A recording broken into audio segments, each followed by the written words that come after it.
भवतु सहनो भुनक्तु सह वीर्यं करवावहै तेजस्विनावधीतमस्तु मा विद्विषावहै।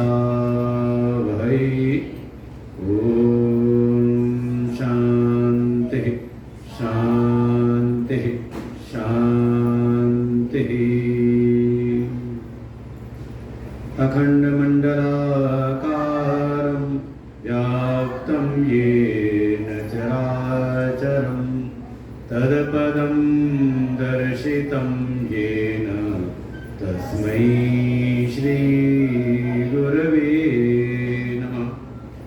अज्ञानतिमिरान्धस्य ज्ञानाञ्जनशलाकया चक्षुरुन्मीलितं येन तस्मै श्रीगुरवे नमः।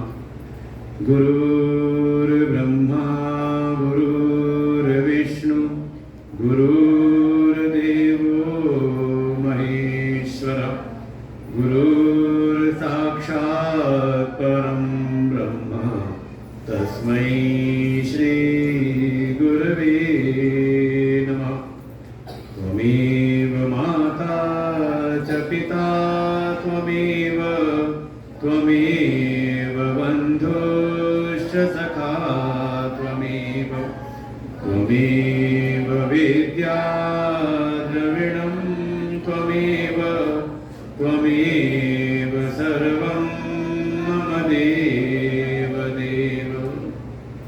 गजाननं भूतगणादिसेवितं कपित्थजम्बूफलचारुभक्षणं उमासुतं शोकविनाशकारकं नमामि विघ्नेश्वरपादपङ्कजम्। सच्चिदानन्दरूपाय विश्वोत्पत्त्यादिहेतवे तापत्रयविनाशाय श्रीकृष्णाय वयं नमः। यं प्रवदन्तमनुपेतमपेतकृत्यं द्वैपायनो विरहकातरया जुहाव पुत्रेति तन्मयतया तरोभिनेदु तं सर्वभूतहृदयं मुनिमानतोऽस्मि।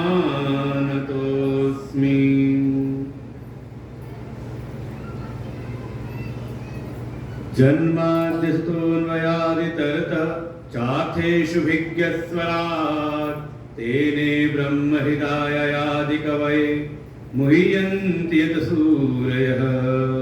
तेजो वारिविदां यथा विनिमयो यत्र सर्गो मृषा धाम्ना स्वेन सदा निरस्तकुहकं सत्यं परम धीमहि सत्यं परम धीमहि।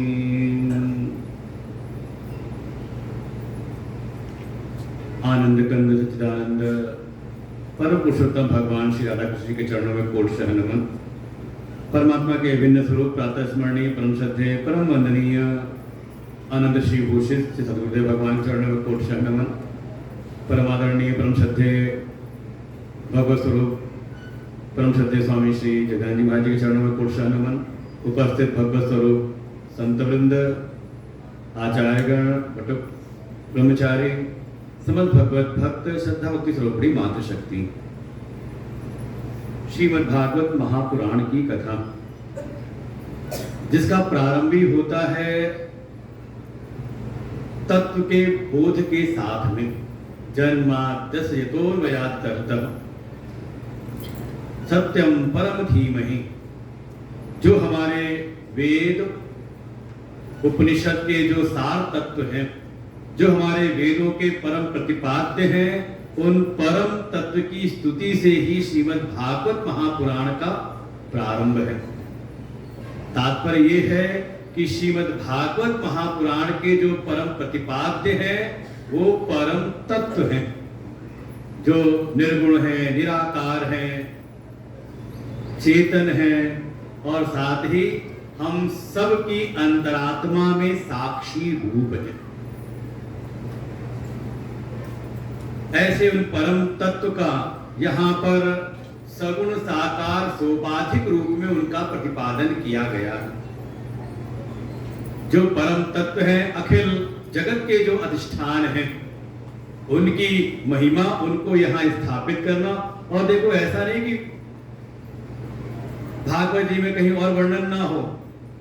आप देखें, उन भगवान की, उन परम तत्व की प्राप्ति कैसे हो, उसका ही परम साधन है भक्ति, जिसकी हम लोग चर्चा पूरी भागवत में करते हैं।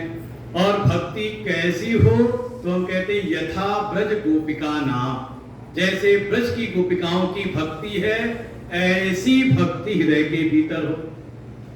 तो वो गोपियां भगवान के तत्व को जानती कि नहीं जानती, भीतर उनके वैराग्य है कि नहीं है, ज्ञान है कि नहीं उनको।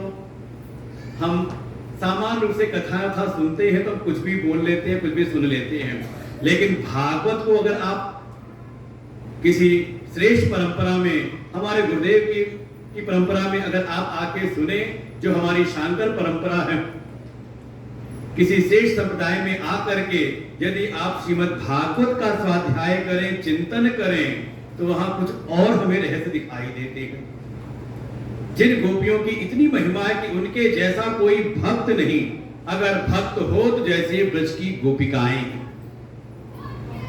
मन मनस्का मत प्राणा, ऐसा भगवान कहते हैं कि उन्होंने अपना सर्वस्व मुझको अर्पण कर रखा है। ये जो गोपिकाएं हैं, इनको भी भगवान के महात्म का बोध है, और वो पता चलता है जब ये महाराज की लीला में, जब भगवान मिल करके जब बिछुड़ जाते हैं, लुप्त हो जाते हैं, तो प्रेम से विवल हो करके गोपियों ने गीत गाया, नाम है गोपी गीत। उसके बिल्कुल बीच में जगह आता है, गोपियां भगवान की महिमा तो स्थापित करती हैं कि हमारी जो भी महिमा है, जो हमारी आज पूरे ब्रज मंडल की जय जयकार पूरे विश्व में हो रही है, हे प्रभु वो तो केवल आपके कारण है। साथ ही कहती, हे प्रभु, हे कृष्ण, हम जानती हैं कि आप कौन हैं। उल्हाना के रूप में अगर बोलती हैं, हम जानती हैं आप, महाराज जी क्षमा मांगते, महाराज ने लंबी कहानी सुनाई, कथा सुनाई है कि भगवान कृष्ण नंद और यशोदा के बालक है, कैसे हैं, उन्होंने पूरा प्रमाणिक कथा सुना दी। लेकिन गोपिकाएं कहती हैं, हम जानती हैं आप नंद और यशोदा के बालक नहीं हो, न खलु गोपिका नंदनो भवान। और कहती क्यों है? कहती हम जानती हैं, महाराज जी ने प्रमाण दिया था, गोपियां कहती मैं हम लक्षण देख के कहती है, अगर आप उनके बालक होते तो इतने निष्ठुर ना होते। हमारे नंद बाबा इतने भोले भाले से हैं, और यशोदा मैया की तो क्या बात कही जाए, स्वयं सारा कार्य करती लेकिन यश देती है दूसरे को। ऐसी कोमल हृदय की, ऐसी भोली भाली हमारी यशोदा हैं, ऐसे भोले भाले हमारे नंद बाबा हैं, आप उनके तो नहीं हो सकते। ये कई बार गांव में लोग बोल देते हैं, तो उसका तो हो ही नहीं सकता, तेरे लक्षण नहीं दिखाई देते। तो गोपियां उल्हाना के रूप में भी देती हैं कि नखल गोपिका नंदनो भवान, हम जानती आप हो नहीं सकते, लेकिन साथ में महात्म का बोध भी उनको है। कौन है? हम जान गए कि आप कौन हैं। अखिल देहि नाम अंतरात्म दृक्। अब देखो, सुबह का प्रसंग सुना हो तो दृक् शब्द समझ में आ जाएगा। सुबह के प्रवचनी था दृक्, दृश्य विवेक, कि दृक् है दृष्टा और दृश्य है जिसको हम देखते हैं। दृश्य है बाहर और उन दृश्य को देखने वाला। आप कहते हो मैंने देखा, तो मैं कौन है? गोपियां कहती हैं ये अखिल जगत में जो कोई भी किसी को दिखाई देता है तो वास्तव में देखने वाले उसके रूप में आप ही हो। अखिल देहि नाम, जितने भी देव वाले हैं सबके भीतर आप ही बैठ करके आप ही दृष्टा। राम झरोखे बैठकर सबका मुजरा जगत प्रकाश प्रकाशक नामु। वास्तव में सारा ये जगत प्रकाश्य है, दृश्य है, और इसको प्रकाशित करने वाले प्रभु आप हो। तो गोपियों को भी तत्व का बोध है। तो ऐसे उन परम तत्व का यहां निरूपण किया है श्रीमद् भागवत महापुराण में, जिससे कि जो जगत के प्राणी हैं उनको ही अपना परम आश्रय स्वीकार करें। ये है भक्ति की पहली सीढ़ी। भगवान को आपने अपना आश्रय माना कि नहीं माना, किसके आश्रय पर आप जीवन जी रहे हैं। और पहचान होती दुख के समय, कोई विपत्ति आ जाए तो समझ में आता है कि आपके जीवन के आश्रय कौन है। कोई विपत्ति आ जाए उस समय आपको किस पर विश्वास है। कोई घटना हो जाए, कोई ऐसी दुर्घटना हो जाए, किसकी आपको सबसे पहले याद आती है? कहा जिसको आपने आश्रय माना हो। कोई छोटा बच्चा है, डरता है तो मां के आंचल जाके छुपता है कि मां बचा लेंगी। अपने पिता की गोद में जाता है, बड़े भाई कोई हो जिसको वो आश्रय समझे, उसको उसकी याद आती है, उसकी तरफ भागता है। ऐसे ही क्या हमें भगवान पर विश्वास है कि हे प्रभु, जब आप रक्षा करने वाले हो तो मैं क्यों डरूं? तुम रक्षक काहू को डरना का ये है भक्ति की पहली सीढ़ी, पहला लक्षण। आपने आश्रय रूप में भगवान को स्वीकार किया कि नहीं किया? और ये बुद्धि आश्रय उसको बनाती है जिसकी महिमा का उसको बोध हो। किसी ऐसे गहरे गहरे को आप आश्रय नहीं बनाते। पता चल जाए कि ये जो बगल में हमारे बैठे हैं ये बहुत पावरफुल हैं, अरे बड़े मंत्री हैं, हम भले नहीं जानते थे, अभी किसी ने बता दिया बगल में बैठे हैं ना, ये बड़े पावरफुल हैं, तो आपके मन में होगा इनसे पहचान बना लो, है कि नहीं? कई बार होता है कि ढूंढते हैं समाज में कौन बढ़िया पावरफुल है, उससे अपनी मैत्री करो। क्यों? क्योंकि जब तक उनकी महिमा का बोध ना हो तब तक आप उनको आश्रय स्वीकार नहीं करते। तो बुद्धि ढूंढती है आश्रय, इसलिए बुद्धि की संतुष्टि के लिए ही श्रीमद् भागवत जी में भगवान की महिमा का प्रतिपादन कराया गया है। बात आती है दूसरी। अच्छा, महिमा का बोध तो हमें हो गया अपने गुरुदेव की,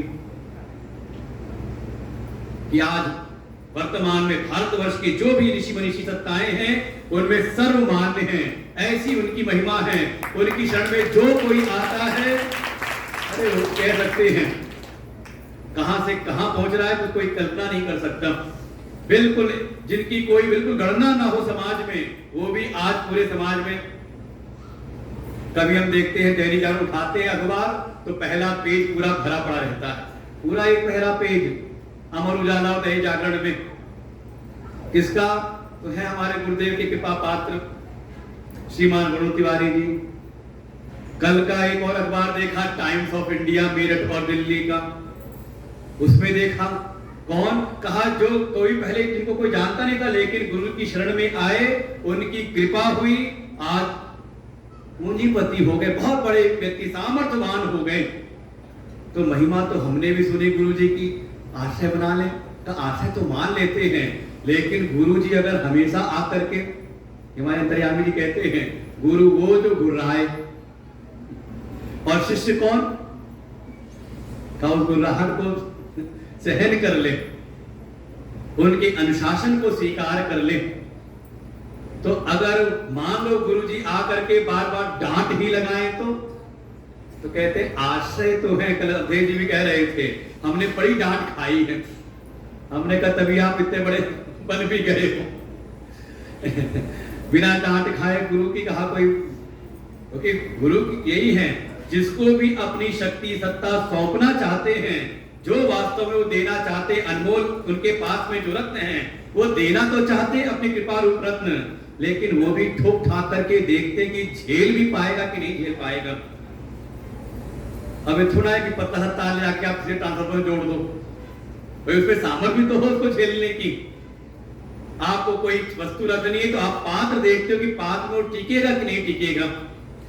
ऐसे ही सदगुरु भी देखते हैं और वो पहचान करते हैं, ठोक बजा करके, कभी डांट करके, कभी तो अगर बहुत डांटते हो तो लगता है गुरु जी की कृपा तो चाहिए, लेकिन बस दूर से ही मिल जाए तो ठीक है। लेकिन वही मान लो कभी आकर के गुरु जी के पास बैठे और गुरु जी स्नेह से दो बोल बोल दे, थोड़ा प्रेम से बात कर ले, तो ये लगता है जिसको भी जो अंतरंग वाले को अनुभव होगा, जब कभी गुरुदेव कभी प्रेम से बात करते लगता है जैसे बिल्कुल अपना हृदय ही सौंप देते हैं। जैसे ही ऐसा प्रेम मिला, देखो आश्रय तो है, लेकिन आश्रय अगर थोड़ा सुखद हो जाए तो, थोड़ा रमणीय हो जाए तो, मन को रमाने वाला हो जाए तो फिर उससे हमारा बनता है प्रेम। ये है भक्ति की दूसरी सीढ़ी। ये दो चीजें, एक तो आश्रय भाव और दूसरा वो सुखद है कि नहीं। और जैसे ही गुरुदेव का प्रेम मिला, भगवान की कृपा हमने देखी, तो हमें उसे कहीं ना कहीं एक सुखद अनुभूति हुई, सुख की प्राप्ति हुई, तो आप उनके हो जाते हो भक्त। तो ये दो चीजें, एक तो बुद्धि आश्रय उनको मान ले उनके महात्म के बोध के द्वारा, और दूसरा वे रमाने वाले हैं, अत्यंत रमणीय हैं, ये ही आनंद दाता है, आनंद स्वरूप है। इसका वर्णन किया जिससे सुनने वाले को थोड़ा सुख मिले, थोड़ा आनंद मिले। अच्छा, सुख ना मिलता सत्संग से तो क्यों आ जाते? कल कहते 3 बजे आ जाना, लोग आना शुरू कर दे, 3 बजे धूप में भी आ गए। क्यों बैठ गए आकर के?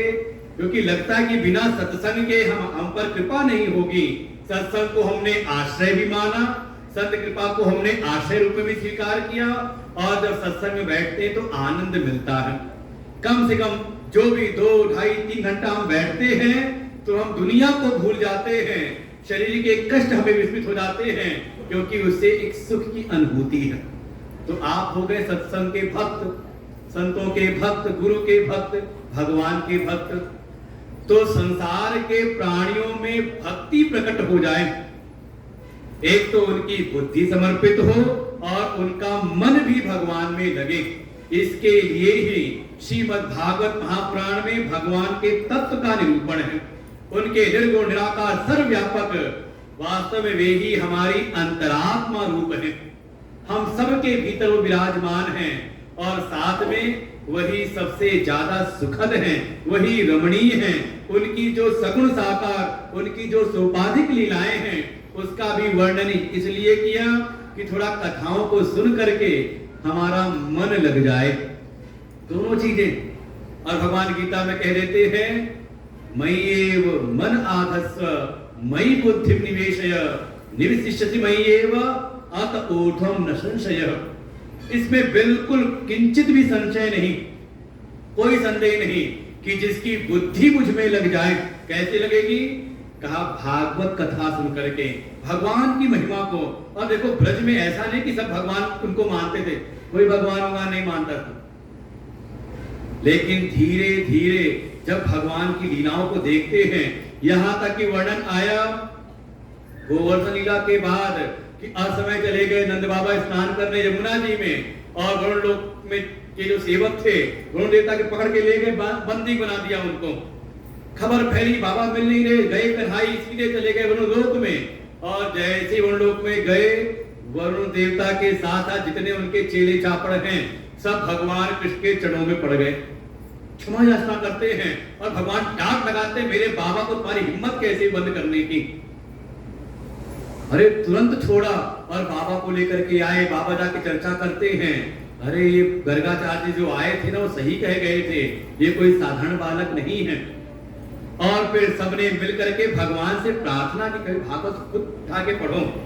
और सबने जब प्रार्थना की तो भगवान ने उनको अपने तत्व का अनुभव कराया है। जो हमारे उपनिषदों के जो वाक्य हैं, वो भागवत जी में वैसे वर्णन किया है, सत्यम ज्ञानम अनंतम ब्रह्म।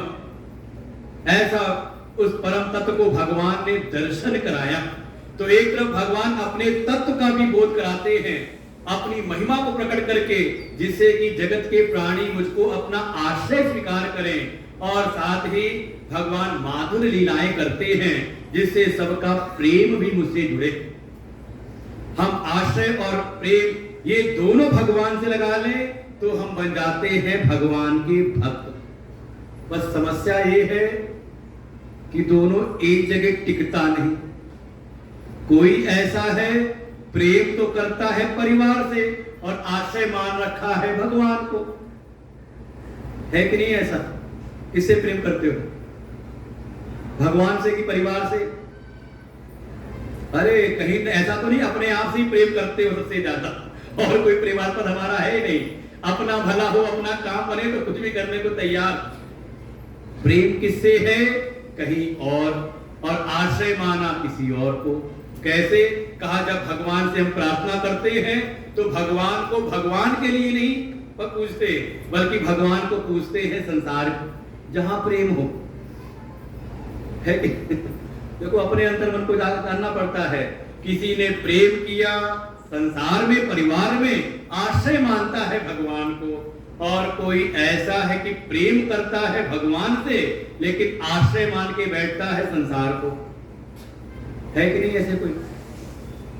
सब मिल जाएंगे। सब अपने मन को देखो तो कोई ना कोई किसी न किसी पक्ष पे आ जाओगे। पूजा पाठ में बहुत मन लगता है लेकिन भगवान से जब मांगते हैं तो क्या मांगते हैं? का संसार की उपलब्धियां, तो समझ लो 1 कोटि के ये हो गए। कोई ऐसे हैं जिनका पूजा में मन तो नहीं लगता लेकिन चाहते कि हमारा मन भी पूजा में लगे, हम भी पूजा करें। क्यों? क्योंकि कहीं ना कहीं आश्रय मान रखा है भगवान को। ऐसे ही जब जिसके भीतर भगवान के महात्मा का बोध और साथ में उनकी सगुण साकार लीलाओं की जो मधुरता है, जब कोई उसको जानता है, इसीलिए भगवान की कथा में ये सगुण भक्ति में 5 आश्रय हैं: नाम, रूप, गुण, लीला, धाम। इसका ही वर्णन श्रीमद् भागवत महापुराण में किया कि देखो भगवान की कैसी महिमा है। एक अजामिल ने जपा, उसका उद्धार हो गया। रूप की कैसी महिमा है, कथा सुनाती वृत्तासुर की। ऐसे ही भगवान की लीला गुण धाम में जो तन्मय हो जाते हैं, जो उसका आनंद लेते हैं, जो अपने मन को उसमें लगाते हैं, तो भगवान से प्रेम करते हैं तो भगवान उनको ज्ञान करा देते हैं। कोई ऐसे हैं जो ज्ञानी हैं तो भगवान उनको अपना प्रेम प्रदान कर देते हैं। जैसे हमने कथा सुनी उद्धव और गोपियों के मिलन की।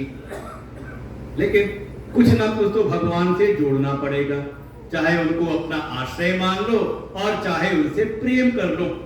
एक भी, चाहे आप भक्ति के मार्ग से प्रारंभ करो यात्रा और चाहे तो ज्ञान के मार्ग से, बस अपना कोई आग्रह मत बना लेना कि यही ठीक है।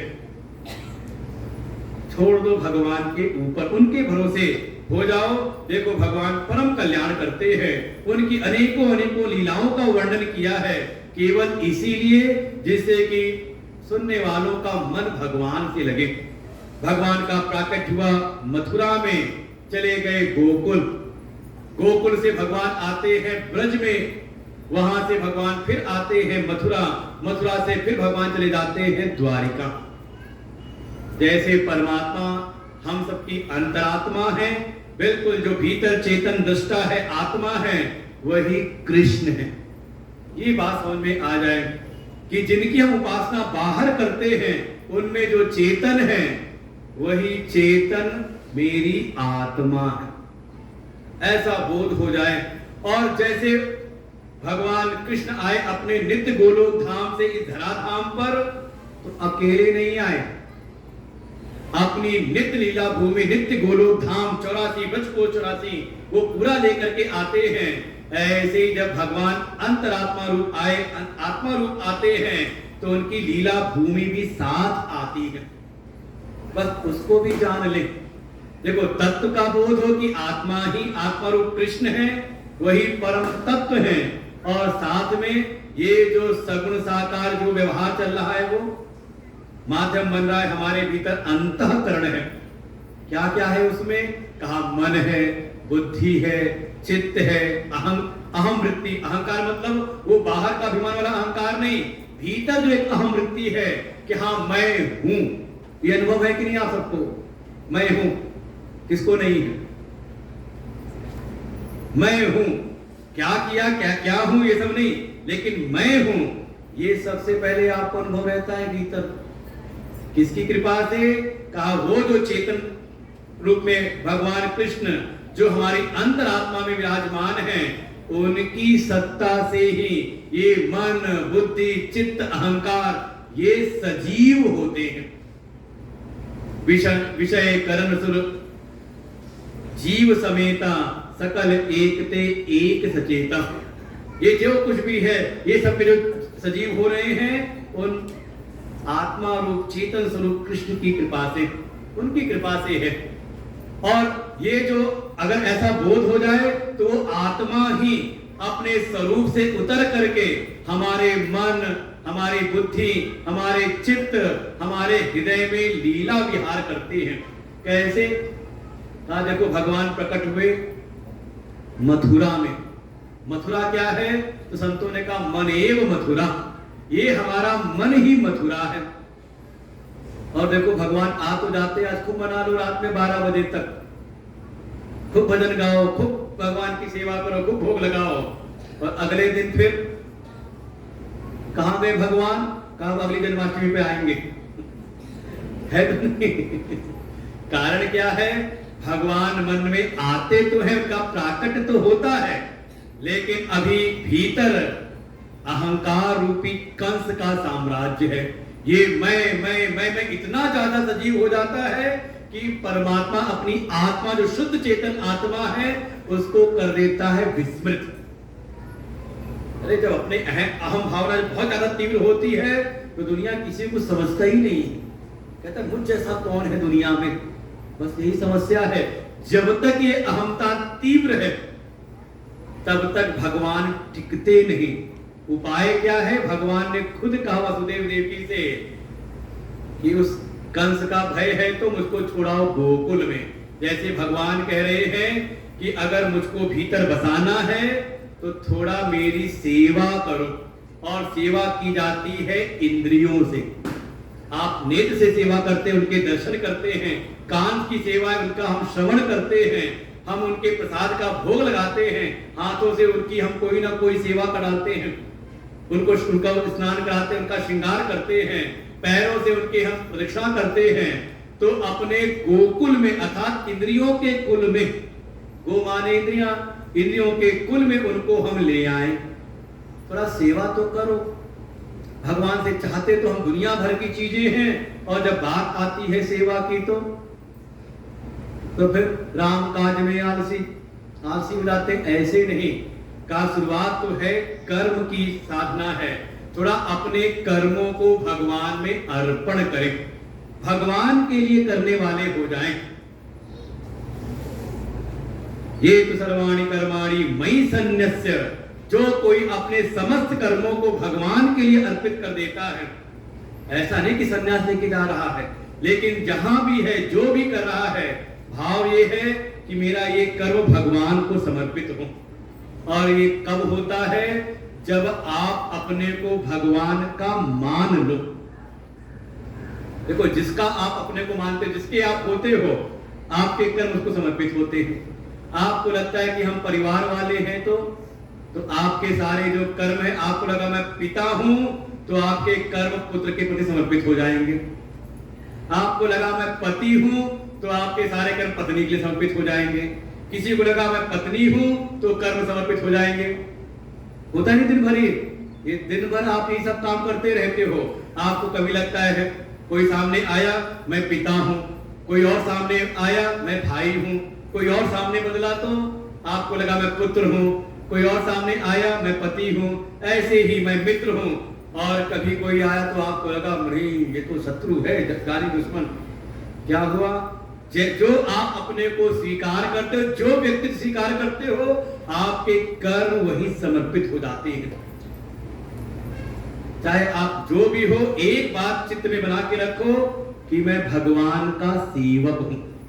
अस अभिमान जाय जनि भोरे, मैं सेवक रघुपति पति मोरे। मेरे स्वामी तो प्रभु हैं, श्री कृष्ण हैं, मैं उनका सेवक हूं।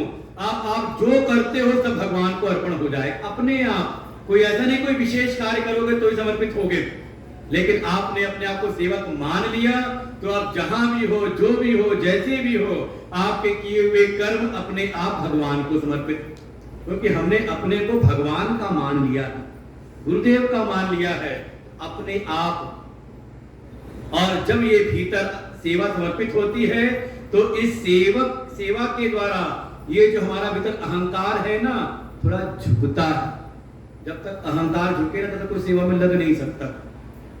रीढ़ अड़ी रहे तो कैसे झुकेगा फिर? अकड़। थोड़ा हमारे अहंकार का शोधन, मिटता नहीं पूरी तरह से, शोधन होता है। शोधन, अभी हमें बुरे कर्मों का भी हमें अभिमान था, अब ये अभिमान है कि मैं भगवान का सेवक हूं।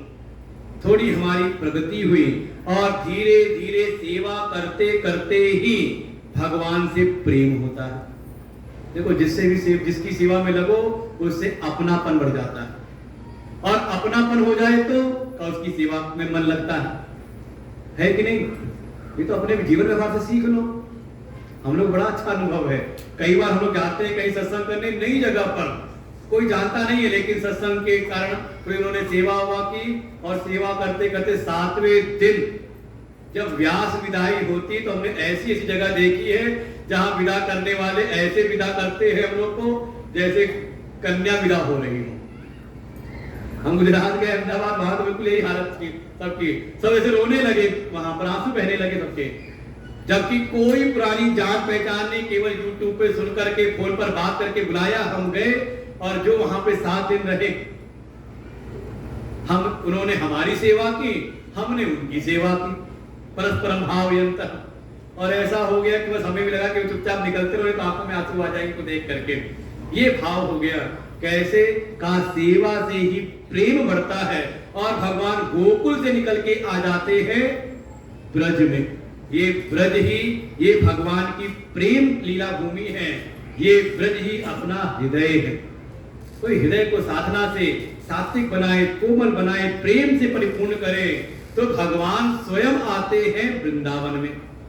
और वृंदावन में आकर के, और देखो भगवान को आप जब भीतर लेकर के आओगे, जैसे भगवान ने गोकुल में क्या किया, भक्तों पर तो कृपा करते हैं, लेकिन कोई आसुरी वृत्ति उसका संहार करते हैं। जो जो भीतर के दोष हैं, चाहे वो जड़त्व बुद्धि हो, चाहे पूतना रूपी अविद्या हो, भगवान भीतर आ जाए तो खुद ही सफाई में लग जाते हैं। शुद्धि उन्हीं की कृपा से होती है।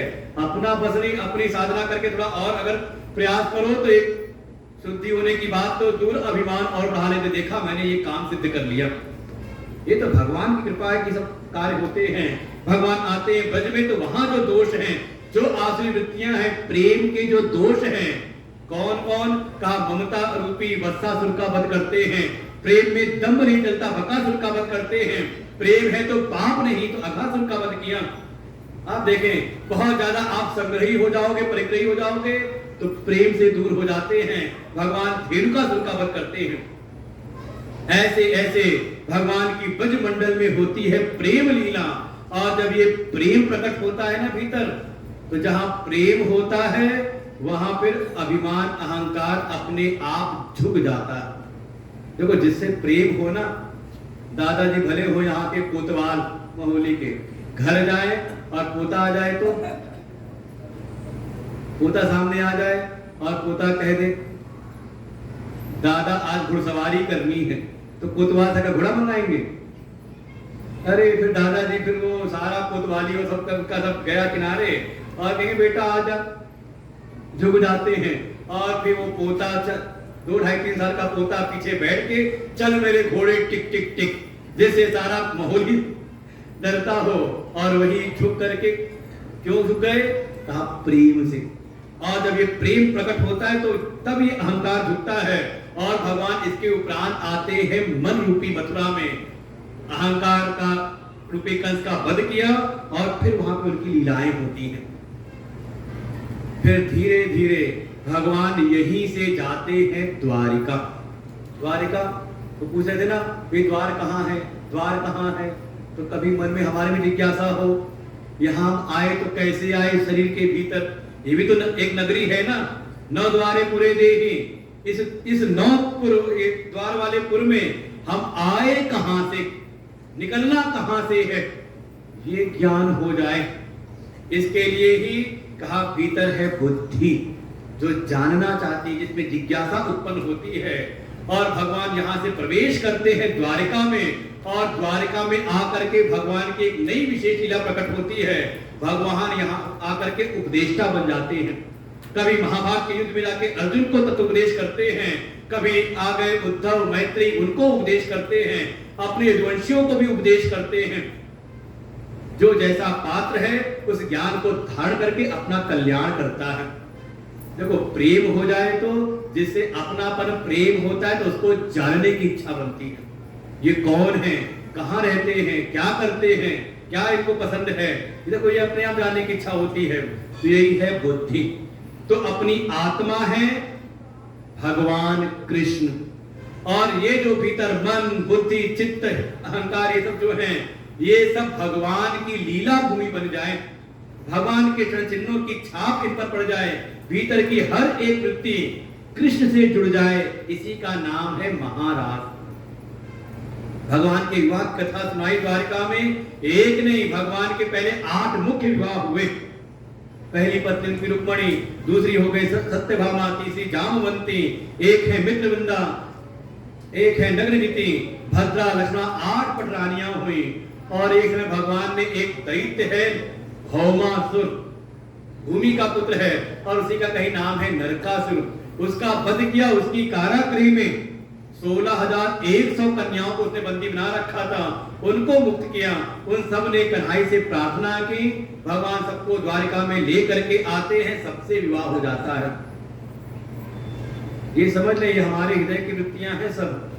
भगवान के 16,108 विवाह हो गए, और एक भी रानी को कभी ऐसा लगा नहीं कि कृष्ण हमसे अलग है।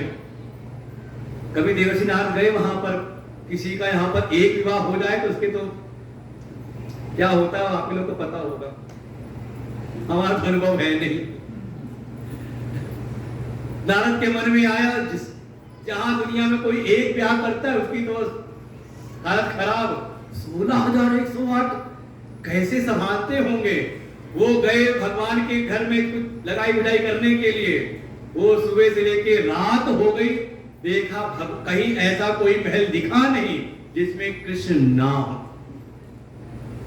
समझे, जैसे सूर्य प्रकट होता है तो जितने भी जलाशय हैं समान रूप से समय प्रतिबिंब पड़ते हैं, ऐसे ही जो भक्त है उसकी हजारों वृत्तियां हैं, सुबह से लेके शाम तक हर एक वृत्ति कृष्ण से जुड़ जाए, कृष्णाकार हो जाए। तो वास्तव में जैसे वेदांत में ब्रह्माकार वृत्ति अज्ञान का नाश करती है, वैसे ही कृष्ण से जुड़ जाए सारी वृत्तियां तो यही परा भक्ति की प्राप्ति करा देती है, उसको भगवत स्वरूप बना देती है। ऐसे भगवान की कथा सुनाई। एक समय भगवान के एक मित्र हैं सुदामा, वो आगे 4 मुट्ठी, अब देखो 4 मुट्ठी चूड़े लेकर के आए। क्या है वो? वही समझ लो, भगवान है हमारी आत्मा, और उनको क्या अर्पण करें हम भगवान को? कहा ये दुनिया की वस्तुएं तो जो आप देते सब उन्हीं की हैं, सब संपत्ति रघुपति के आही है। क्या कहा? ये अपना अंतःकरण, ये जो भीतर जीवत्व है, कर्तृत्व भोक्तृत्व, ये जो अहम है, इसको हम अर्पण करें। यही जो अंतःकरण है, मन बुद्धि चित्त अहंकार, ये भगवान को अर्पण करे, 4 मुट्ठी चूड़ा है। भगवान ने तो जैसे सुदामा आए, उनको तो कुछ दिया नहीं, जब विदा किया सब उतरवा दिया, पुराने कपड़े को पहना दे जाओ कपड़ी करके। लेकिन सुदामा का जो हृदय है, कहते देखो कृष्ण कितने कृपालु हैं, मुझको कुछ दिया नहीं, कहीं ऐसा ना हो कि धन पा करके मैं कृष्ण को भूल जाऊं। और वास्तविकता तो ये है, सुदामा के मन में कोई चाह थी नहीं। कृष्णस्यासि सखा कश्चित् ब्राह्मणो ब्रह्मवित्तमः विरक्तः इंद्रियार्थेषु, ये उनकी पहचान लक्षण बताए थे। ब्रह्मवेत्ता हैं, परम विरक्त हैं, उनके भीतर तो भगवान से कोई चाह थी नहीं, क्योंकि जानते हैं कि भगवान और मैं एक हूं। ऐसा सुदामा का चरित्र है। चाहती थी सुदामा की पत्नी, तो भगवान ने किसको दिया? सुदामा को कुछ नहीं दिया। किसको दिया? कहा जो चाहती थी। जब सुदामा पहुंचे अपने वापस गांव में, देखा गांव तो बिल्कुल द्वारिका जैसे ऐश्वर्य से भरपूर हो गया। सुदामा मनी मन कहते देखो यही तत्वज्ञानी की स्थिति है, वो चाहते नहीं, लेकिन जब भगवान की लीला देखते हैं तो कहते हैं देखो कन्हई है, ये परमात्मा है, जो जिसको जो चाहो सो दे देते हैं और कभी जताते भी नहीं। ये है भगवान की भगवत्ता। भगवान यहीं से कुछ समय बाद द्वारिका से गए, युधिष्ठिर के रासु यज्ञ में वहां पर कृष्ण और भीम और अर्जुन को लिया और चले गए मगध जरासंध के पास में, उसका वध कराया। वो था ना जरासंध, कब आता है, कब आता है मोर्चा, कब लेना पड़ता है जरासंध से? कहा 50 के बाद जब आता है 51 52, याद है कि भूल गए? ध्यान रखना, ये बुढ़ापा बहुत सताता है और जाता नहीं है, लेकर के ही जाता है। फिर ये अगर इस बुढ़ापे पर विजय पानी है तो भगवान ने संकेत किया, ये 2 से मिल करके बना था, 2 टुकड़ों में इसका जन्म हुआ था, 2 से मिल करके बना था। भगवान ने इशारा किया, भीम तो पस्त हो गए, तब भगवान ने इशारा किया इसको 2 हिस्से में अलग अलग बांटो और ऐसा अलग अलग करो कि दोबारा ना जुड़े। एक बार अलग किया तो जुड़ गए, कहा ऐसा अलग करो, बिल्कुल उल्टा, बिल्कुल अलग कर दो। कहा ये है विवेक, सत्संग के द्वारा ऐसा विवेक प्राप्त करो कि ये संसार में 2 चीजें आपस में मिल गई हैं। क्या चीजें? कहा जड़ और चेतन। जड़ चेतन गुण दोष में विश्व की ये जड़ चेतन मिल गए हैं, ये शरीर और आत्मा आपस में मिल गए हैं, ये दृश्य और दृक् आपस में मिल गए हैं, ये नित्य और अनित्य आपस में मिल गए हैं। सत्संग में आके इसका ठीक प्रकार से विचार करो, ऐसा करो कि बिल्कुल स्पष्ट हो जाए। सुबह के सत्संग में यही था, ये जो भीतर दृक् और दृश्य का जो गठबंधन हो गया है, इसका भेद स्पष्ट हो जाए और बाहर ब्रह्म और सृष्टि का ये जो भेद है बिल्कुल स्पष्ट हो जाए, तभी जरासंध पर विजय पा सकते हो। और नहीं पा पाए, सत्संग में नहीं आए, तो फिर जो गति होती है वो दुनिया वालों की देख लो। जरासंध का वध कराया, यहाँ पर वापस आए उस रासु यज्ञ में जब अग्र पूजा की बात हुई, चर्चा हुई, तो जरासंध के पुत्र सहदेव ने प्रस्ताव रखा द्वारिकाधीश कृष्ण के नाम का। लेकिन वही भगवान के द्वेषी शिशुपाल दंतवक्त्र हैं, ऋषिमार्कण्डेय के अपशब्द कहता है, भगवान ने चक्र उठाया, शिशुपाल की गर्दन काटी, साथ में दंतवक्त्र का वध किया और दोनों के ही शरीर से दिव्य ज्योति निकली और जाके भगवान के चरणों में समाहित हो गई। क्यों? क्योंकि ये वही जय विजय थे जहां से कथा प्रारंभ हुई थी। पहले बने थे हिरण्याक्ष और हिरण्यकशिपु, भगवान ने अवतार दिया वाराह और नरसिंह का, वहां उद्धार किया। फिर वही आए त्रेता में रावण कुंभकर्ण बन करके, भगवान राम अवतार लेके उद्धार करते हैं। और इस बार ये आए बन करके शिशुपाल और दंतवक्त्र, भगवान कृष्ण अवतार लेके इनका उद्धार करते हैं। तो 3 जन्म इनको लेने का श्राप मिला था और भगवान ने अपने ऊपर उस अपराध का को स्वीकार करते हुए स्वयं 4 बार आने का को कहा था। तो हो गए पूरे, तो 3 जन्म हो गए, तो जहां से आए थे वहीं वो वापस हो गए। धीरे धीरे कुछ समय बाद भगवान ने महाभारत का युद्ध के माध्यम से जो भी अधर्मी थे उन सबका संहार कराया। लेकिन भगवान का बल पाकर के ये जो यदुवंशी हैं ये बड़े उद्दंड हो गए। तब भगवान ने स्वयं ऋषियों के श्राप को ब्याज बना करके अपने यदुवंशियों के संहार की लीला प्रारंभ की। और देखें, भागवत का उपक्रम और उपसंहार बिल्कुल समान है। उपक्रम भागवत प्रारंभ कब हुई? जब एक राजा ने जाकर के परीक्षा ली एक ऋषि की, एक संत की, और बदले में मिला श्राप। ये है भागवत का उपक्रम प्रारंभ। और अब देखिए उपसंहार में अब यदुवंश के जो बालक हैं ये सब एक समय चले गए पिंडारक क्षेत्र में, जहां एक से बढ़कर एक ऋषि मुनि एकत्र हुए हैं, चले गए उनकी परीक्षा लेने के लिए। विश्वामित्रो अस्तः कर्णो दुर्वासा भृगुअंगिराः कश्यपो वामदेवो अत्रि वसिष्ठो नारद आदय, ऐसे श्रेष्ठ ऋषि मुनि एकत्र थे। ये सब चले गए उनकी परीक्षा लेने। कम से कम कथा को आप समझें, चाहे भागवत और चाहे मानस, रामचरितमानस, एक सूत्र तो आपको पक्का मिलेगा। ये जो अल्पज्ञ जीव है, अभी जो अज्ञान में पड़ा हुआ जीव है, ये किसी ज्ञानी की, क्योंकि ज्ञानी साक्षात भगवान का स्वरूप होता है, तो कोई संसार का कोई संसारी जाए भगवान की परीक्षा लेने या भगवत तत्व में स्थित कोई भगवतनिष्ठ किसी ऋषि की परीक्षा ले, तो उसको फिर उसको अपराध भोगना पड़ता है। कोई अज्ञानी ज्ञानी की परीक्षा नहीं ले सकता, क्योंकि वो साक्षात ब्रह्म स्वरूप है। और जो ब्रह्म है वो परीक्षा का विषय नहीं है, बल्कि वो जिज्ञासा का विषय होता है। ये सूत्र है हमारे शास्त्रों का। अगर ये समझ में आ जाए, समझ लो कथा से आपका कल्याण।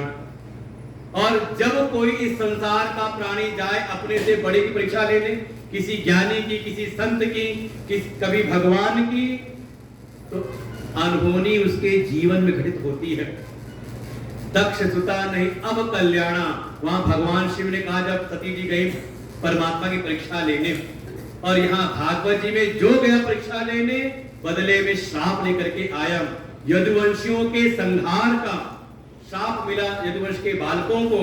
इधर भगवान से कोई मुलाकात की नहीं, जो उग्रसेन है उन्होंने चूरा कर करके उसको फेंकवा दिया समुद्र में, वही उसका चूरा आकर के बन गया एक एरिका नाम की घास। एक टुकड़ा बचा रह गया था, वो एक मछुआरे ने मछली पकड़ी, जिस मछली ने उसको निगला था, जब चीरा तो टुकड़ा निकला, उसको जरा नाम के बहरिये ने अपने बाण में लगा दिया शिकार के लिए। और यहाँ से यदुवंश के संहार की प्रारंभ होती है। एक समय स्वयं आ गए देवर्षि नारद द्वारिका। भगवान की प्रेरणा से देवर्षि नारद चले जाते हैं भगवान के माता पिता देवकी वसुदेव के पास में। तो जो भगवान के माता पिता हैं, लेकिन जब तक देवर्षि नारद से तत्व ज्ञान नहीं मिला, उनके भीतर का भी मोह नष्ट नहीं हुआ। भगवान की सेवा, भगवान के दर्शन, भगवान की भक्ति, भगवान की पूजा उपासना, ये सब हमारे अंतःकरण को शुद्ध करते हैं। और ऐसा कोई भगवान से समर्पित प्रेम सेवा करे तो भगवान ही कृपा करके उसके जीवन में किसी ना किसी संत को भेजते हैं, जिससे वो ज्ञान की प्राप्ति करे। ये समझे, यहाँ पर भगवान की आप सब पर बड़ी कृपा है भगवान की। तब ऐसे श्रोत्री ब्रह्मनिष्ठ सद्गुरुदेव का आगमन हुआ इस महोली क्षेत्र में। दुर्लभ है, महासंगस्तु दुर्लभ अगम्यो अमोघश्च। ये सब हम सबका सौभाग्य है। और कोई आकर के उनके पास उनकी महिमा को न जान के चला जाए तो कोई ऐसी कोई बात नहीं, बिल्कुल है। एक तो दुर्लभ है और मिल जाए तो सानिध्य टिकता नहीं, अगम्य है। ये तो कोई सदपात्र है जो अपनी सेवा साधना से अपने को पात्र बनाता है, तो उसको सदगुरु का सानिध्य निरंतर मिलता है। और वास्तव में हमारा जो प्रज्ञानम सत्संग आश्रम है, ये हमारे गुरुदेव का विराट स्वरूप है। इसमें कोई छोटी भी सेवा करता है तो सीधे उस विराट महापुरुष की सेवा में उसका अंश लगता है। इसलिए बड़े धन्यभागी हैं जिनका भी अंश अभी तक इसमें लगा है, या जिन्होंने जो संकल्पित हुए हैं कि हाँ आगे भी कोई इसमें निर्माण है तो हमारा भी अंश उसमें लग जाए। वो अभी उनको समझ में नहीं आता कि अभी क्या है ये तो भगवान की जब कृपा बरसने लगती है तब अनुभव में आता है कि यहाँ छोटी सी दी गई सेवा भी उसका बड़ा कहते कल्याण करती है। स्वयं आए देवर्षि नारद ने उपदेश किया, और उपदेश में भी उनको उन्हीं 9 योगेश्वरों का संवाद सुनाया। जो है आए हुए उसमें जनकों की परंपरा में राजा निमि और 9 योगेश्वरों का संवाद सुना करके जो उनमें 9 प्रश्न पूछे राजा निमि ने और सबका उत्तर दिया। ये पूरी भागवत का सार है। भागवत तत्व का बोध हुआ, वसुदेव देवकी जो भगवान कृष्ण के माता पिता हैं उनका भी कल्याण होता है। एक समय स्वयं उद्धव जी आ गए भगवान की शरण में, और भगवान ने उद्धव जी को भागवत तत्व का उपदेश किया और उसमें संवाद सुनाया। भगवान के अवतार है दत्तात्रेय महाराज, दत्तात्रेय और यदु जी का संवाद, जिसमें 24 गुरुओं की कथा सुनाई दत्तात्रेय ने। और जब चलने लगे तो कहा रुको मैंने भी 25वां गुरु बनाया। कहा 25वां गुरु ये कौन है? ये समझ लो 24 गुरु मतलब ये प्रकृति ही। अगर कोई जिज्ञासु है, विवेकी है, तो ये सारी प्रकृति से उसको शिक्षा मिल जाती है। लेकिन तत्व ज्ञान, आत्मा का ज्ञान, ब्रह्म तत्व का बोध वो होता है केवल सद्गुरु कृपा से, वो प्रकृति से नहीं प्राप्त होता। हाँ, दुनियादारी का जो लौकिक अनुभव है वो प्रकृति हमें सिखा देती है, लेकिन तत्व ज्ञान के लिए सद्गुरु शरण में ही साधना करनी पड़ती है। ऐसा 25वां गुरु का मेरा ये शरीर ही 25वां गुरु है। क्या सीखा इससे? तो कहते हैं देहो गुरुर्मम विरक्ति विवेक हेतु। ये विवेक जगाता है, वैराग जगाता है। कैसे?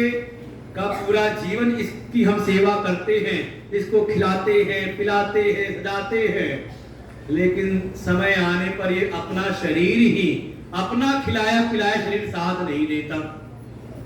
जब अपना नहीं देता तो दूसरे का कहां से देगा? ये मिथ्या भ्रम में मत रहना, ये मेरा होगा, ये मेरा काम करेगा, ये सब स्वार्थ का जीवन चल रहा है। बस जो कर दे समझ लो भगवान की कृपा है। ऐसे संवाद सुनाया, इसी में एक संवाद सुनाया सनत कुमार के मन में कभी संदेह हुआ, सनत कुमारों के मन में, कि हमारा मन विषयों में जाता है या बाहर के विषय मन में आते हैं, क्या होता है? हमारा मन जाता है विषय में, चित्त जाता है विषय में। कितने हैं ऐसे जो कहते हो कि हाँ हमारा मन चला गया विषय में? कौन, कितने लोग हैं?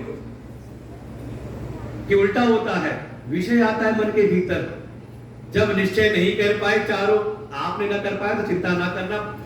ब्रह्मा के जो मानस पुत्र सनत कुमार चारों, वो तय नहीं कर पाए, निश्चय नहीं कर पाए, चले गए ब्रह्मा जी के पास, ब्रह्मा जी भी निश्चय नहीं करा पाए, तब उन्होंने आवाहन किया और भगवान का अवतार हुआ, हंस अवतार। वास्तव में जीवन में जो सद्गुरु है वही हंस अवतार है। इसलिए गुरु की जो गायत्री है वो हंस गायत्री के रूप में बोली जाती है। जीवन में अगर कोई सद्गुरु आपको प्राप्त हो गए तो भगवान का अवतार है वो, और वही फिर विचार कराते हैं कि ये दोनों ही एक ही थाली के चट्टे बट्टे हैं, ना विषय सत्य है ना मन सत्य है, ये इन दोनों का जो साक्षी है वो आत्मा सत्य है, दोनों का अधिष्ठान। ऐसे उद्धव जी को उपदेश किया भागवत तत्व का और कहा चले जाओ बद्रिकाश्रम में, तुम्हें यदुवंश का श्राप नहीं लगेगा। धीरे धीरे द्वारिका में अपशकुन होने लगे। भगवान सबको लेके आते हैं प्रभास क्षेत्र में, लेकिन वहां भी यदुवंशियों ने शराब पी, जुआ खेला, आपस में लड़ने लगते हैं। कोई हथियार है नहीं, वही कटीली झाड़ियां जो उगी थी उस कहते जो फेंका था चुपा कर करके मूसल, उसी को लेके आपस में एक दूसरे प्रहार करते, सारा यदुवंश का संहार हुआ। इधर शेष रूप में जो आए थे बलराम जी, वो भी अपने सुधाम को चले जाते हैं और भगवान एकांत में बैठे थे बटवृक्ष के नीचे पैर पे पैर रख करके। वो जरा नाम का बहेलिया, वो जो लगाया था नुकीला सा हिस्सा बाण के आगे, उसको लगा जैसे भगवान के पैरों को देखा, उसको लगा जैसे कोई हिरण का मुख है। उसने निशाना लगाया, बाण चलाया और जाकर के भगवान के पैरों में लगता है। पास आया तो बड़ा भयभीत हुआ, ये क्या हो गया मुझसे? भगवान ने कहा मां भय जरा, हे जरा तुम भयभीत ना हो, ये तो मेरे मन के संकल्प से ही हुआ है। जाओ निश्चित होकर के जीवन जियो, ये सब कर्मों का ही फेर है। कभी पूर्व अवतार में मैंने ऐसी छुपके बाहर चलाया था, ये सब कर्मों का फेर है, सबको भुगतना पड़ता है। अवश्यमेव भोक्तव्यम कृतम कृतम कर्म शुभाशुभम। ऐसे भगवान का धाम गमन हुआ और भगवान के जाते ही कलयुग का प्रवेश हो गया।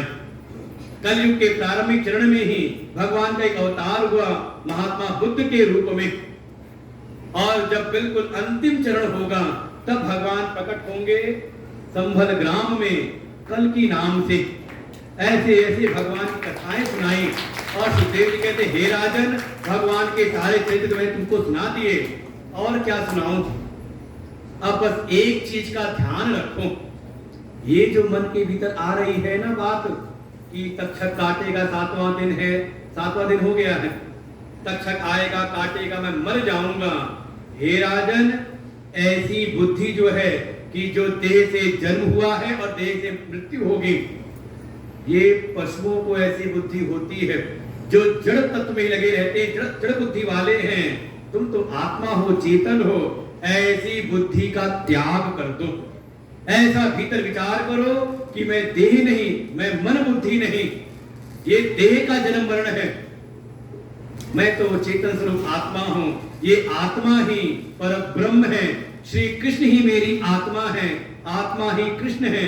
ऐसे चिंतन करो। और परीक्षित महामुनि सुखदेव जी को प्रणाम करते, उनको अनुभव हो गया।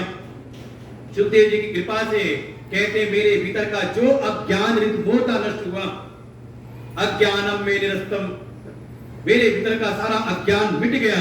मैं जान गया हूं कि मैं वो आत्मा हूं, वो चेतन हूं जिसकी ना तो मृत्यु है ना जन्म है। ऐसे राजा परीक्षित को जीवन मुक्ति प्राप्त होती है। सुखदेव जी को प्रणाम किया, सुखदेव जी आत्मा राम को चले गए और परीक्षित तो समाधिस्थ हो जाते हैं। समय आया, वो तक्षक आया फूलों में छुप करके, क्योंकि काम पहला लगा रखा जन्मेजय ने, लेकिन छुप करके आया और अपने असली रूप में आकर के तक्षक ने परीक्षित के देह पे धनुष मारा। परीक्षित का शरीर नष्ट होता है, लेकिन राजा परीक्षित की मृत्यु नहीं, क्योंकि पूर्व में उनको जीवन मुक्ति का अनुभव हो गया था। प्रतिशोध में जन्मेजय ने सर्प यज्ञ किया। आ गए आस्तिक मुनि, उन्होंने सर्प यज्ञ बंद कराया। हे शौनक आदि ऋषियों, जो भी भागवत तत्व का रहस्य मैंने जाना था आप सबको सुना दिया। अब और क्या सुनाऊं? सूतवाच यम ब्रह्मा वरुणेन्द्र रुद्र मरुतः सुन्वन्ति दिव्यैस्तवैः वेदै सांग पदक्रमोपनिषदै गायन्ति यम सामगा ध्यानावस्थित तद्गतेन मनसा पश्यन्ति यम योगिनो यस्यान्तं न विदुसुरासुरगणा देवाय तस्मै नमः। आदिमध्यावसानेषु वैराग्याख्यान संयुतं हरिलीला कथा व्राता अमृतानंद सत्सुरं सर्ववेदांत सारं यत् ब्रह्मात्मैकत्वलक्षणं वस्तुद्वितीयं तन्निष्ठं कैवल्यैक प्रयोजनम। सूजी कहते हे शौनक आदि ऋषियों, ये जो भगवान की जो भी लीला कथाएं हैं, हरि लीला कथा व्राता, ये जो भी साधन बताए गए हैं, इन सब का एकमात्र प्रयोजन है कि जीव संसार के विषयों से विरक्त हो जाए। जैसा ठीक है संसार में रहे, लेकिन संसार के विषयों से आसक्त ना हो, उनसे विरक्त हो जाए। और जब भीतर विरक्ति आए, हृदय शुद्ध हो, तो सद्गुरु शरण में जा करके जो सारे वेद वेदांत का सार है, सर्व वेदांत सारम यत्, जो सारे वेद वेदांत का सार है, क्या सार है? केवल इतना ही सार है, ब्रह्म ही आत्मा है, ब्रह्म आत्म एकत्व लक्षणम, इसका उसको अनुभव हो जाए। देखो इसके लिए भागवत का प्राकट्य है, भगवान के परम तत्व का निरूपण, कि परमात्मा ही सारे जगत के अधिष्ठान है और वही मेरे भी अधिष्ठान है। श्री कृष्ण ही पर ब्रह्म है, वही मेरी आत्मा है, इसका हमें अनुभव हो जाए। जब आए भगवान राधा कृष्ण के दर्शन करें, जब उनकी कुछ पूजा भेंट सेवा करें, तो ये बोध बना रहे, हमारा शरीर भगवान की सेवा करे, मन भगवान से प्रेम करे, लेकिन बुद्धि में ये बोध बन जाए कि जो इनके भीतर चेतन है वही मेरी आत्मा है, दोनों अलग नहीं। और यही भाव यस देवे पराभक्ति यथा देवे तथा गुरु, जैसी अपने इष्ट देव के प्रति ऐसी भक्ति है, ऐसे ही भाव अपने सद्गुरु के प्रति। जब सद्गुरुदेव भगवान आए तो जब हम उनकी सेवा करें, उनसे प्रेम करें, देखो शरीर से उनकी सेवा, मन से उनसे प्रेम, और बुद्धि में तो गुरुदेव समझा के गए थे, तो आप सबको 5 मिनट में उन्होंने ज्ञान दे दिया। सेवा करना मुश्किल है, प्रेम करना मुश्किल है, लेकिन ज्ञान तो इतना ही है कि जो आप सबकी आत्मा है वो एक है, और वही आत्मा गुरुजी की भी है। तो ये रहे शरीर से गुरुदेव की सेवा। गुरुदेव की सेवा मतलब यहाँ आश्रम की जो भी सेवा है, ये साक्षात गुरुदेव की सेवा है। आश्रम से प्रेम कहा, भगवान सदगुरुदेव से प्रेम, और इसका परिणाम हृदय में वो बोध उत्पन्न होगा कि ये जो आत्मा है यही सदगुरुदेव जी की आत्मा है और यही कृष्ण की आत्मा है। आत्मा अलग नहीं बल्कि एक है, इष्ट की, अपने इष्टदेव की, अपने गुरुदेव की और मेरी, तीनों की आत्मा एक है। और इसको होते ही वस्तु अद्वितीय, फिर 2-4 नहीं बल्कि वो तत्व एक है, बल्कि दूसरे की सत्ता ही अद्वितीय है। और जैसे इसका बोध होता है तो वो भी कैवल्य की प्राप्ति कर लेता है। इसी का नाम है मुक्ति। मरने का नाम मुक्ति नहीं है। या आप सोचो बड़ी परेशानी है, जाके हम गोली खा लें, एक गोली और खराब कर दी आपने। ऐसे छुटकारा नहीं मिलता, मुक्ति ऐसे नहीं मिलती। वो तो आपने एक कर्म और बढ़ा दिया, आपको आत्महत्या का पाप भी आपको भोगना पड़ेगा। कि जो शरीर मिला था भगवान की भक्ति के लिए, जो शरीर मिला था भगवान की सेवा के लिए, उसको आपने गोली खिला करके खत्म कर दिया। एक पाप और बढ़ गया। मुक्ति मिलती है ज्ञान से। संसार से मन दुखी हो जाए तो आ जाओ आश्रम में कुछ सेवा करो। देखो ये है, संसार से मन दुखी होता ही होता है, ये भगवान की कृपा है। और देखो जिसको जिसको संसार से दुख मिला, संसार की लात पड़ी, वो आ गया भगवान के पास में। तो संसार में दुख मिलना, संसार वालों से कष्ट मिलना, समझ लेना जैसी कष्ट मिले संसार से, समझना भगवान कृपा हो रही। भगवान कह रहे आओ मेरे पास में, मेरा दर्शन करो। नहीं है ऐसा। मन दुखी हो तो आ जाओ, थोड़ी देर आश्रम में बैठ जाओ। और यहाँ के वातावरण ऐसे हैं, यहाँ हमारे रोज ही कह रहा हूं, हमारे बटुक लोग सुबह से उठ करके जो हमारी वैदिक परंपराएं हैं, प्रातः काल उठ करके अपना शौच स्नान से निवृत्त होकर के संध्या वंदन पे बैठते हैं। फिर उसके बाद राधा कृष्ण भगवान की उपासना पूजा सेवा करते हैं। उसके बाद कहा नित्य होम हवन करते हैं, आश्रम की सेवा करके अल्पाहार करके फिर बैठ जाते हैं वेद पाठ पर। बिल्कुल इनकी आवाज सुने, आप देख रहे भजन सुनाते कितना अच्छा, उनकी भोलेपन से निकले हो, कितनी अच्छी आवाज लगती, हृदय में बैठ जाके छूती है। ऐसे वातावरण में और जहां आकर के संत आके निवास करते हैं, संत तपस्या करते हैं, संत गुरुदेव आकर के रहते हैं, यहाँ के वातावरण ऐसे है कि आप आ जाओ तो देखो यहाँ आने मात्र से ही हमारे मन के दुख हल्के हो जाते हैं। कोई सेवा करे तो पुण्यों का अर्जन है, तो इस भाव से इसकी सेवा में, इसके प्रेम में, और परिणाम आपको ये तत्व ज्ञान बड़ा कठिन लगता है ना। ये वाकई सुबह का प्रसंग ऐसा था कि हमारी बुद्धि समझ में आ जाए, समझाएं कैसे, लेकिन गुरुदेव की ऐसी कृपा हुई, लगा जैसे पढ़ने थोड़ा आसान लगता है। जब पढ़ने के पहले, जब आते सुनाने के पहले लगता बड़ा कठिन है, लेकिन गुरुदेव का स्मरण कर लेते हैं यहाँ बैठ करके तो लगता है बड़ा सहज हो जाता है।